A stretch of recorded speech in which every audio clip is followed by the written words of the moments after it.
다음은 주건성 사회교육진흥원장님 한번 발표해 주십시오.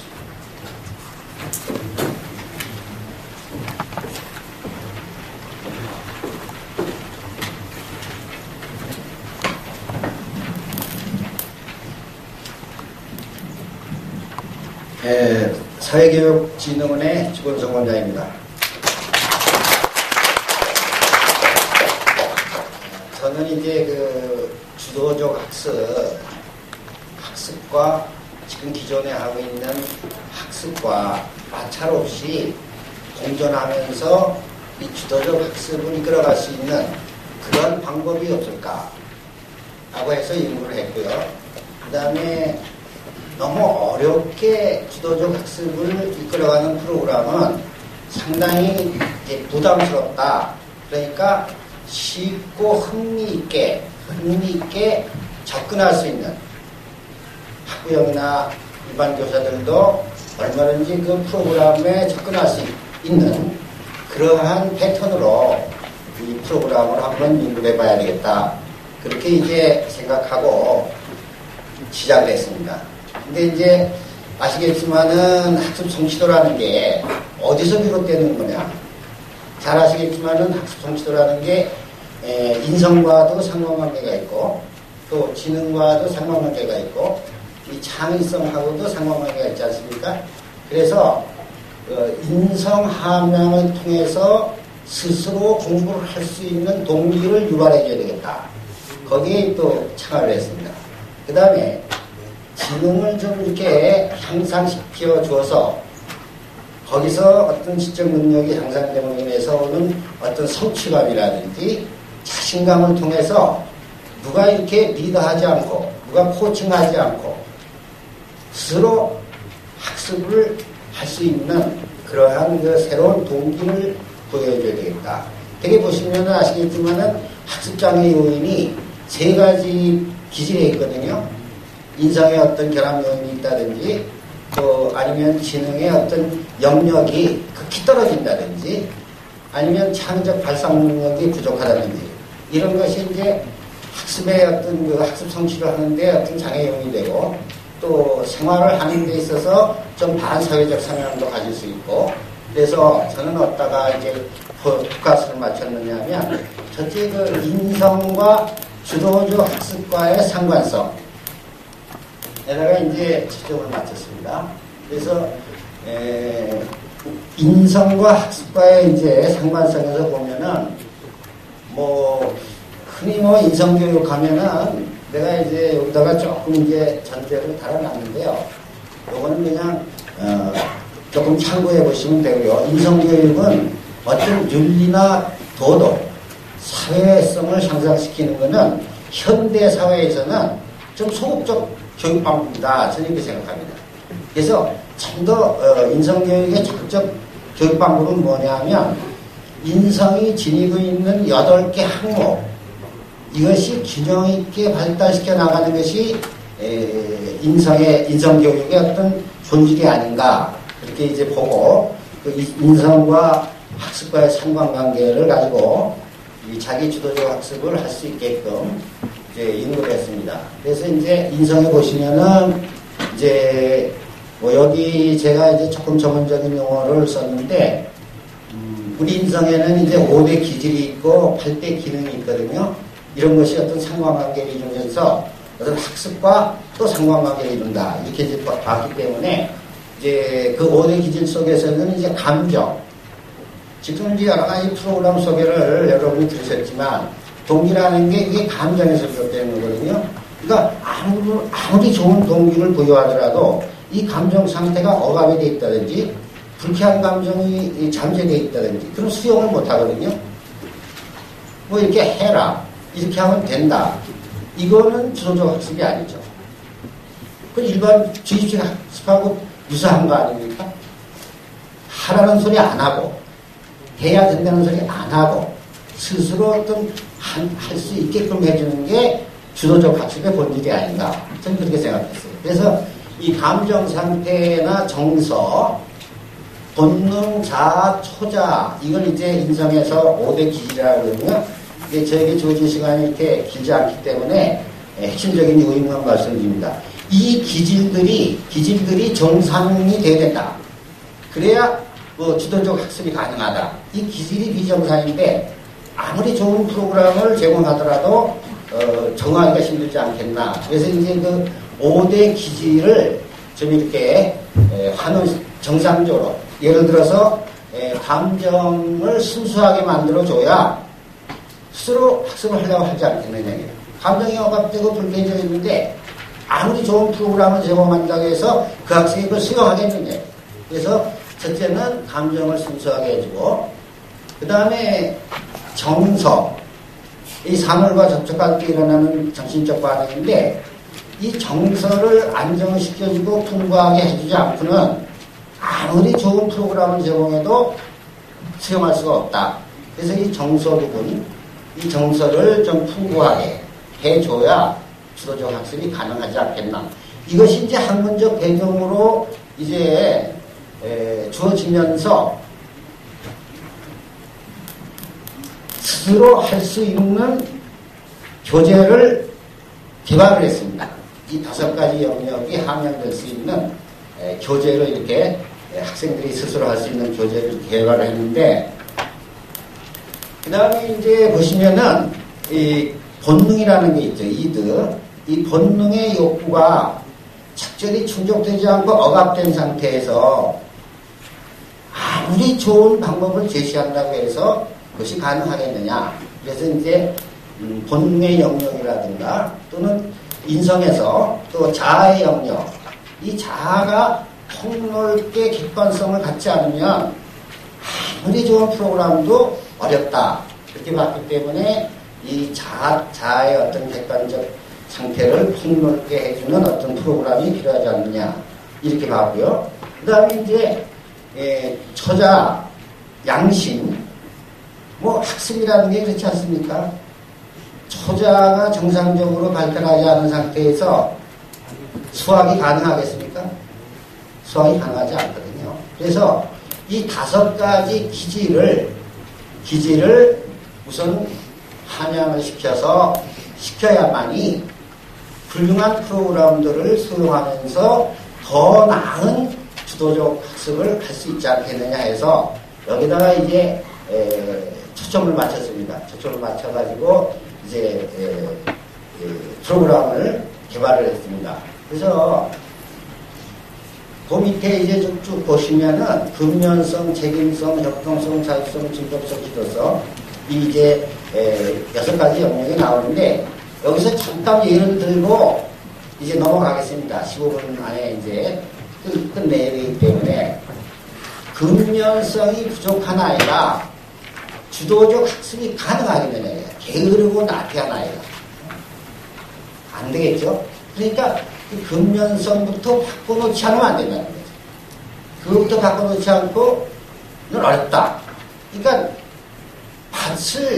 공부할 수 있는 밭을, 쉽게 예를 들면 공부할 수 있는 밭을 만들어 놓고 거기에다가 씨앗을 줘야 그 열매가 잘 맺어갈 수 있도록 지금 183페이지에 보시면은 대략 제가 개발한 내용에 대한 자료가 나와 있습니다. 네, 거기 좀 참고해 보시도록.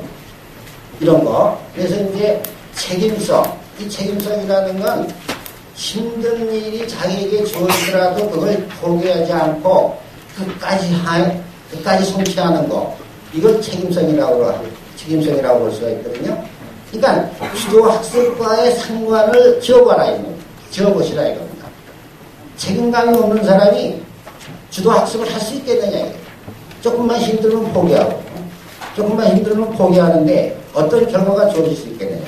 그러니까 이러한 본질적인 문제를 클리닉하지 않고 이런 본질적인 문제를 그냥 놔두고 아무리 좋은 방법을 써봤자 이게 가능하겠느냐. 그래서 거기에다가 이제 초점을 맞춘 겁니다. 이걸 이 5가지 그 퍼서널리티에 있는 본질을 클리닉하면 어떤 좀 좋은 프로그램도 얼마든지 수용할 수 있다. 지금 이제 다방면으로 이 주도학습에 대한 프로그램들이 개발되고 있는데요.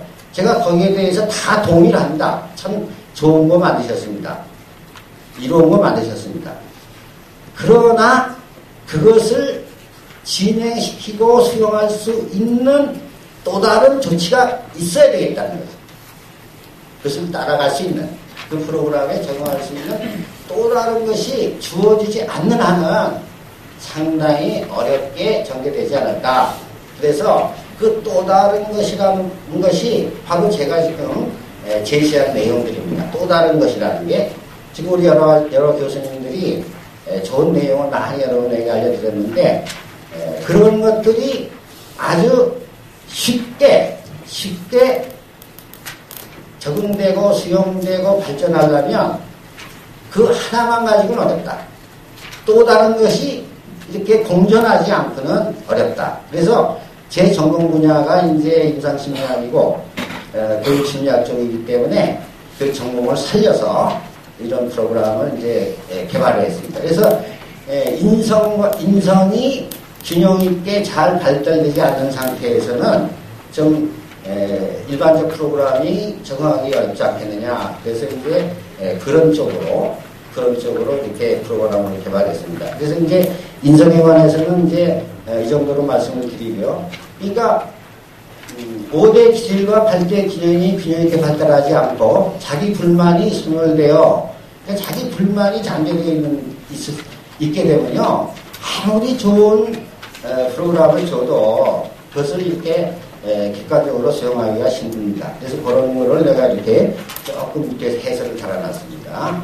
그 다음에 이제 두 번째는 이제 이 자기주도 학습이 지능과 상관관계가 있거든요. 이게 학습이니까. 그래서 이 지능의 영역도 어떻게 좀 이렇게 구체적으로 클리닉 할 수 있는 프로그램이 나와줘야겠다. 그래가지고 이제 그쪽으로 연구를 했습니다. 근데 이제 뭐 다지능 이론이 어떻고 무슨 지능 이론이 어떻고 여러 가지가 지금 제시되고 있는데요. 사실 지능의 본질은 세 가지밖에 없습니다. 뭐 대인관계 지능이 어떻고 자기의 지능이 어떻고 뭐 자연 음악적 지능이 어떻고 신체 감각적 지능이 어떻고 다지능 이론에서 그게 나오지 않습니까? 그런 것들은 하나의 항목에 불과하다고 봅니다. 저는 뭐 대인관계 지능이 어떻다, 무슨 뭐 어휘력이 어떻다, 수리력이 어떻다. 그것은 겉으로 나타난 하나의 항목에 불과하다. 이 지능은요, 세 가지 본질을 지니고 있습니다. 이제 오늘 이렇게 먼 길에서 이렇게 오셨으니까, 뭐라도 하나 얻어 가셔야 되거든요? 그냥 돌아가셔서는 안 되니까. 이 지능에는 세 가지 본질이 있습니다. 뭐가 있느냐면, 통합 능력이라는 게 있어요. 이 통합 능력이 바로 IQ입니다, IQ. 통합 능력이. 무엇과 무엇을 통합하는 능력. 지금 교사님들도요, 이 지능의 본질을 깊이 파악을 못하고 있어요. 그러다 보니까 이 학습의 어떤 학습을 리드하는데 투박한 탈기식으로 갈 수 있습니다. 조금 제가 비판적 얘기를 해서 죄송하지만, 그러니까 지능은 자체가 통합 능력입니다. 무엇과 무엇이 합해지는 능력. 우리나라에 이제 가짜가 있으면, 가짜는 기업과 아가 합해져서 가가 되지 않습니까? 어떤 아이가 이런 질문을 합니다. 엄마, 이게 왜 가짜지? 왜 가짜지? 그러면 우리나라 엄마들이 어떻게 하는지 아세요? 옛날부터 가짜니까 그냥 가짜로 알고 있어. 이렇게 된다. 옛날부터 가짜니까 그냥 가짜로 왜? 이게 주입식이라고. 이게 아니시다. 그러면 가짜는 기업과 아가 이렇게 합해지면 가가 되는 거야. 뭐 모든 학문에는 통합의 원리가 빠져있는 학문이 없습니다. 바로 이것이 지능이에요. 그러니까 그러한 본질이 좀 높게 발달할 수 있는 프로그램이 뒷받침되지 않으면 안 되겠다. 이제 그래서 지능의 이제 영역에서 어떤 영역을 다루느냐 하면, 첫째는 통합 능력, 그 다음에 두 번째는 균형 감각. 이게 IQ입니다. 이게 IQ예요. 지금 어떤 교수님이 오셔서 글자를 이렇게 보여주시면서 이것이 창의력이 부족한 학생의 글자였고 이것이 어떤 글자였다. 그건 뭘 의미합니까? 뭘 의미해요? 그 글자 전체를 보시면 균형 감각도 없고 통합 능력도 없고 방향 감각도 없습니다. 그래서 그 글씨가 나온 거예요. 이 통합 능력이 뚜렷하면 저런 글씨가 나올 수가 없어요. 방향 감각이 뚜렷하면 저런 글씨가 나올 수가 없어요. 균형 감각이 뚜렷하면 저런 글씨가 나올 수 없어요. 그래서 그 세 가지 지능의 본질을 향상시키지 않고는 이 주도적 학습을 하기가 힘들다.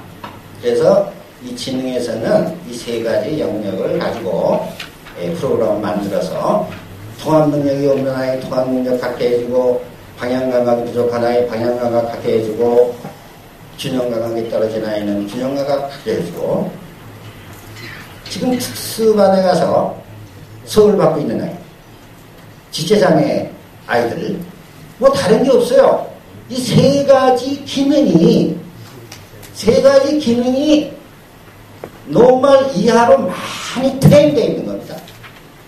지금 한 반에서 항상 밑으로 한 3, 4등밖에 못하고 그 이상 못 올라가는 아이들.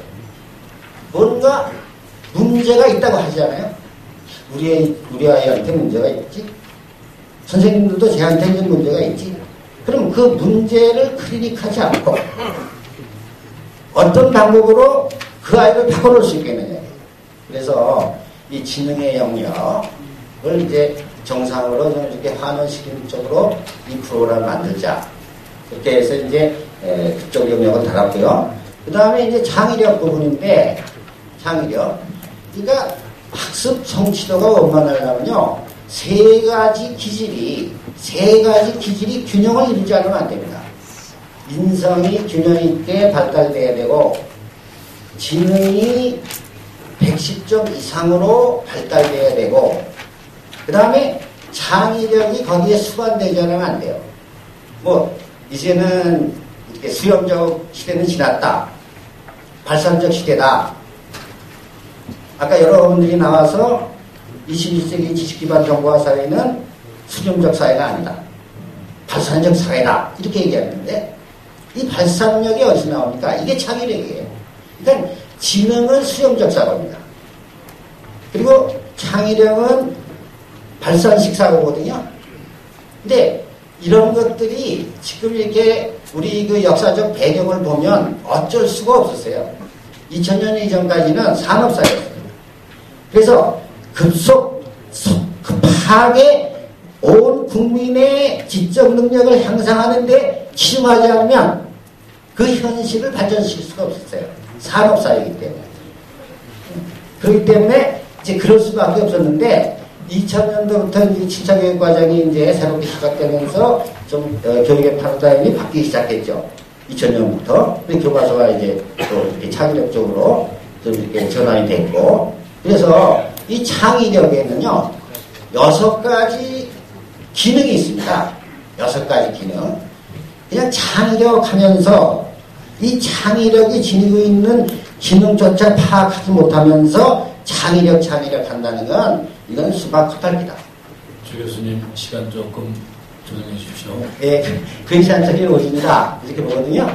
그래서 여기 이제 3가지 이 창의력은요, 조금 여러분이 이제 이론적 배경을 좀 아시고 가시는 게 좋을 것 같은데, 직관적 사고, 확산적 사고 플러스 상상력, 이게 창의력입니다. 직관적 사고, 확산적 사고와 플러스 상상력. 그 다음에 그 외에 6개 기능이 있습니다. 여기까지만 하고 제 시간을 마치겠습니다. 첫째는 발산력이라는 게 있고, 유창성이라는 게 있고, 구상력이라는 게 있고, 독창성이라는 게 있고, 상상력이 있어요. 이게 창의력이에요. 이게 창의력. 자기를 성취하는 창의력이 있고, 사회적으로 문화적으로 가치 있는 것을 창조해내는 창의력이 있고, 이렇게 창의력에는 2가지 또 유형이 있어요. 그래서 제가 개발한 프로그램은 인성과 지능과 창의력을 바탕으로 해서 아이들이 쉽게 학습할 수 있도록 했습니다. 아주 전문가의 지도를 받지 않고, 물론 조금 이제 이 학습 지도를 하려면은 좀 전문적인 교육이 필요하지만 아주 전문적인 교육이 아니더라도 쉽게 아이의 주도 학습을 향상시켜 나갈 수 있는 그런 프로그램을 개발을 했어요. 해가지고 이제 교재가 다 완성이 돼 나왔습니다. 교사용 참고 교재도 있고 직접 아이들이 수업하는 교재도 있고 주어진 시간을 너무 많이 줘서 죄송합니다. 수고하셨습니다. 네, 감사합니다.